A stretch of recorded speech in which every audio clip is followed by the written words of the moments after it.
বাঙালির পাকঘরে জানাই সকলকে স্বাগত। আজকে তৈরি করে নিচ্ছি একেবারে বাঙালির স্বাদে ডিমের একটি রেসিপি। এখানে আমি প্রায় 5 থেকে 6টা ডিম ও আলু ভালো করে সিদ্ধ করে ছুলে নিয়েছি। এরপরে বাটা মশলায় নিয়েছি 2টো মিডিয়াম সাইজের পেঁয়াজ, টমেটো, আদা, রসুন ও কাঁচা লঙ্কা। একটা পেঁয়াজ ও টমেটো কুচি পেস্ট করে নিয়েছি, আর কাঁচা লঙ্কা, আদা, রসুন, জিরে পেস্ট করে নিয়েছি। কড়াইতে সর্ষের তেল ও সাদা তেল 2 রকম তেল ব্যবহার করছি। তোমরা তোমাদের পরিমাণ অনুসারে তেল ব্যবহার করবে।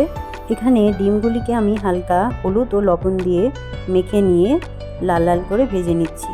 ডিমগুলো ভালো করে ভাজা হয়ে গেছে। এবারে আলাদা একটি পাত্রে সবগুলো ডিম আমি তুলে নিচ্ছি।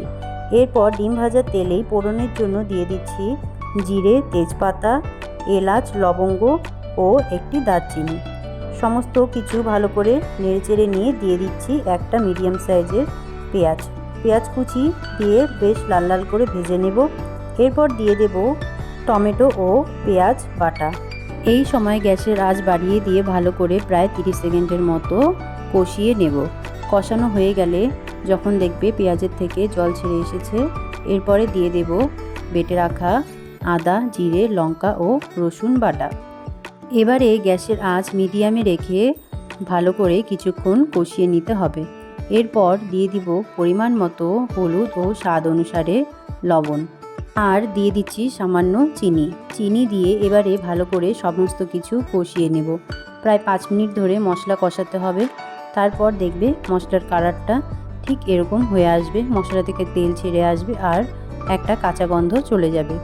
এরপর সিদ্ধ করে রাখা আলুগুলি দিয়ে ভালো করে কষিয়ে নেব।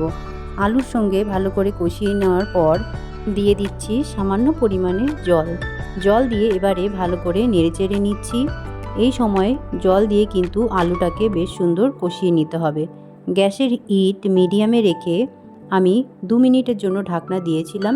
এরপর দেখবে আলুর সঙ্গে মশলাটা কষে গিয়ে রঙটা কিন্তু ঠিক এমনটাই হয়ে আসবে। এবারে দিয়ে দিচ্ছি পরিমাণ অনুসারে জল। তোমরা যেরকম ঝোল চাইবে সেই হিসেবে জল ব্যবহার করবে। জল দিয়ে ভালো করে নেড়েচেড়ে নিয়ে ভেজে রাখা ডিমগুলি একে একে দিয়ে দিচ্ছি। এই সময় গ্যাসের হিট মিডিয়ামে রেখে প্রায় 2 মিনিটের জন্য ঢাকনা দিয়ে দিয়েছিলাম। 2 মিনিট পরে ঢাকনা তুলে দেখবেন ডিমের ঝোলের এই রেসিপি একেবারেই তৈরি। শুধুমাত্র নামানোর আগে গরম মশলার গুঁড়ো অথবা গরম মশলার বাটা ব্যবহার করুন। এতে কিন্তু ডিমের ঝোলের এই রেসিপি আরও ভালো হয় খেতে। কিছুক্ষণ বাদে রেসিপিটি দেখতে কিন্তু ঠিক এরকমটাই হয়। তোমরাও এরকমভাবেই ডিমের ঝোলের এই অসাধারণ রেসিপি অবশ্যই তৈরি করে ফেলো। রেসিপিটি যদি তোমাদের ভালো লেগে থাকে তাহলে একটি লাইক করবে, কমেন্ট করবে। এরকম নতুন নতুন ঘরোয়া রান্নার জন্য চ্যানেলটিকে সাবস্ক্রাইব করবে। ধন্যবাদ।